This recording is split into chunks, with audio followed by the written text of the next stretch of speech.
Mercedes.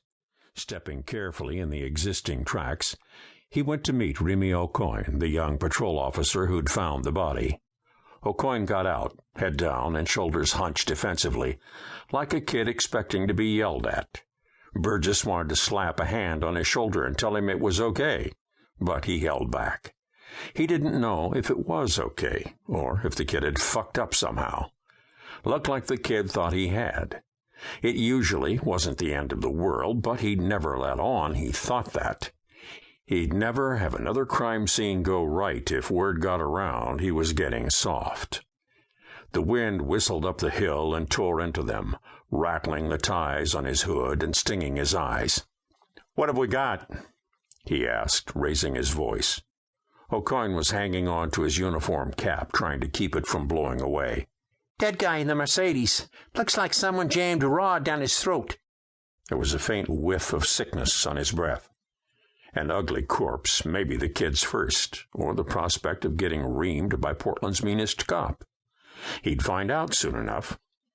"Rod, that a euphemism, or are we talking about a piece of metal?" "Metal, sir."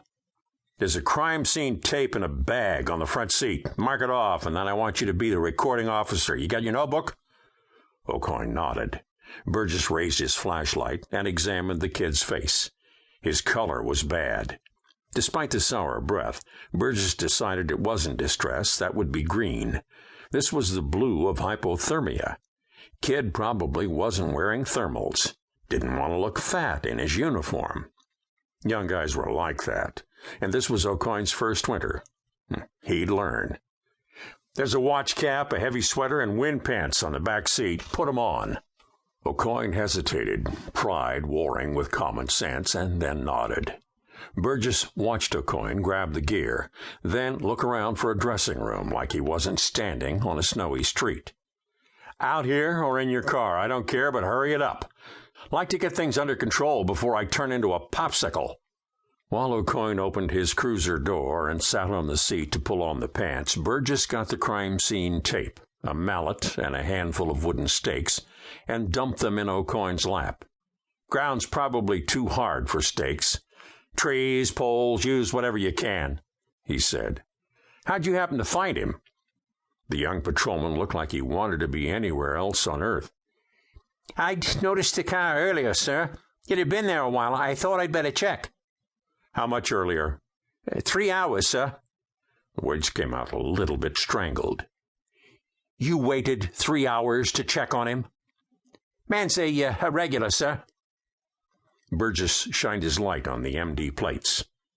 "So, our victim's a doctor. What's this regular do here?"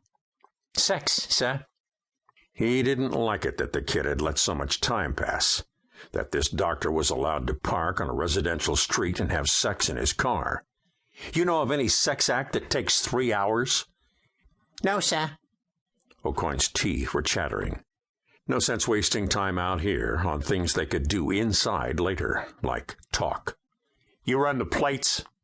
"Pleasant. Dr. Stephen Pleasant, radiologist over at the hospital. Pine State Radiology. Car's leased by the business." The shiver he felt wasn't from the cold.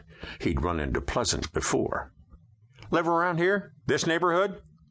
In this part of town, the West End, there were some lovely houses. "Cape Elizabeth." Surprise, surprise. His cousin Sam, chief down in Cape Elizabeth, wouldn't take kindly to his citizens parking on the streets and getting blowjobs. Burgess didn't either. "Speaking of hospitals, our friends from down the street are taking a damned long time, aren't they? You get that tape up while I look at our victim." "Car's locked, sir," Aucoin said. "Locked? How'd you get into the car? Break a window?" Aucoin's uncomfortable squirm was all the answer he needed. "How do you know he's dead?" "Oh, he's dead all right. Doesn't look like he died happy either." "Jesus Christ, Aucoin, you must be damned gifted if you can declare death through a closed car window. How long you been on the force?" 7 months, sir." "A word of advice," Burgess said. "Don't start cutting corners. It's the quickest way to screw up an investigation." He held up a hand to ward off the young officer's protest.